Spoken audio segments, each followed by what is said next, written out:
Welcome to session 4. The focus of this session is teaching grammar.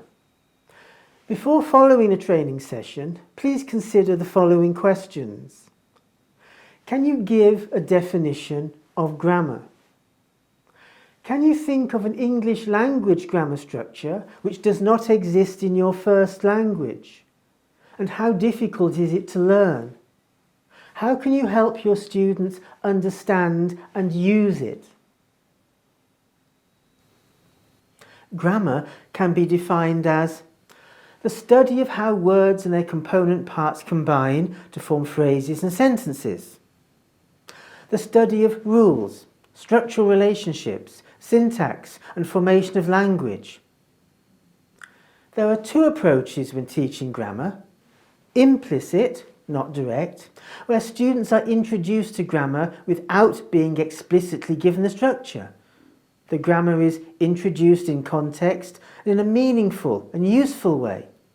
This method avoids the need for knowing meta-language. It allows for the use of the chunking technique, where set phrases are taught rather than grammatical structures. The other approach is explicit, where the formula or structure of the grammar is provided, analysed and understood, almost mathematically first. Once the structure is highlighted, examples are built around it. Lessons are not usually very communicative and are more lecture-like and could be boring for the students. However, some parts of English are so different to the student's native language that even in context they may not be easily understood and so need to be taught explicitly. The teacher should bear these ideas in mind when teaching a new grammar point. Ultimately, it is down to the teacher's own style and what they feel more comfortable with. But the most common technique you'll find in the Imperial English courses is to introduce the grammar implicitly. But you can decide to consolidate the points explicitly if you feel necessary.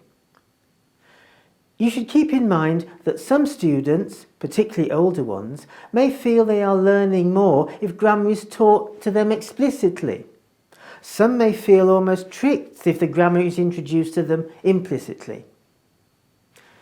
You might need to explain that introducing it implicitly puts more emphasis on context and use, rather than really needing to see the grammar. You should use different contexts and examples when teaching explicitly, so that the students are aware of the different uses and not just one. This is particularly true when raising awareness of functions. You can give advice by saying, "You should," "You ought to," "If I were you," "I'd." Have you considered ing and other grammar patterns? And in some cases, the use of intonation is also significant. The last thing is that students may not be familiar with meta-language, even in their own language. Meta-language is the terminology for referring to language, even in their mother tongue. If you think about your friends and family who are not teachers, would they know what you mean by present perfect? Probably not, because they don't have to think about it in their own language. They just do it. So even if you've been teaching implicitly, you may have situations that arrive where you need to go back to these basics, because there is a need for the students to be able to use meta-language. Firstly, meta-language is a key to promoting learner autonomy. If a learner knows the terms adjective or noun and so on, that's a big help when recording and therefore learning vocabulary. If a learner can identify tenses or grammar items like articles, it is easy for the students to know what their weaknesses are and therefore what they should do to focus on in self-study. And secondly, perhaps the best way to learn a language is to talk about how to use that language. Like Little says, language is the tool by which the learning process is shaped and knowledge and skill are mediated. This is a matter of spoken communication. Any grammar that is introduced explicitly should be explained using meta-language and a variety of examples in different contexts.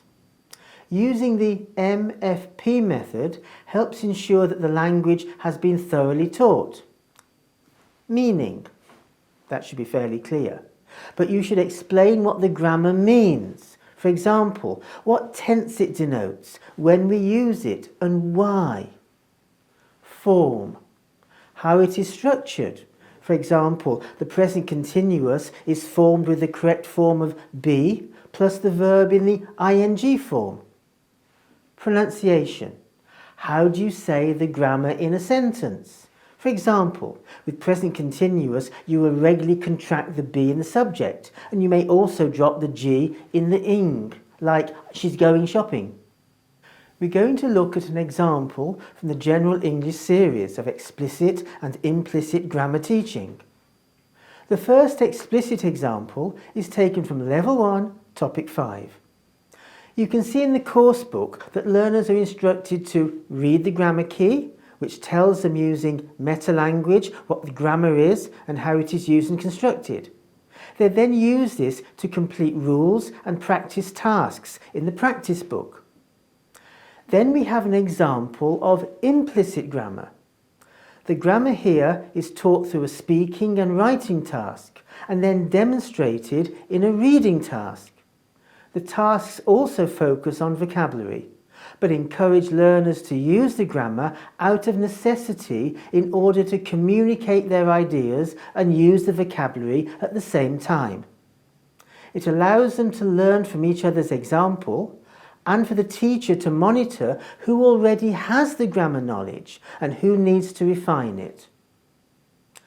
Although the task does direct students to consult the grammar key in the course book, there is no explicit teaching point for the grammar. Meta-language is not necessary either. By including the grammar structure in a text, as in the case in the GES, the learners can see 1. How they use the structures in everyday life. 2.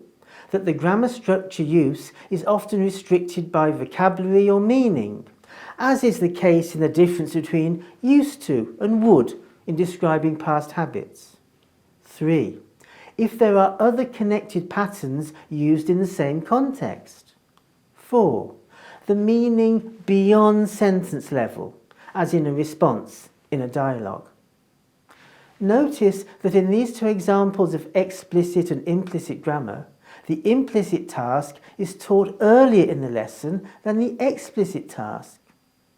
Implicit tasks like this are often used as a form of testing what the students already know, and then teaching it more explicitly later in the class. The independent grammar practice is the last task in every topic. There will be 15 extra questions based around the grammar of the main lesson. So, in the lesson it is important to remember that you don't do the last task in class. This is for the students' use outside of lesson time. The questions are marked automatically on the app. Grammar is an area of weakness and worry for many, and it is important to practice outside of class, rather than just relying on the teacher. You yourself, although a teacher, need to make sure you are confident and accurate in your own grammar. Remember, you are the example in the classroom and who the students look to as their model. These are the hashtag words to take from this session. Write a short summary of the session using the hashtag words and examples where possible.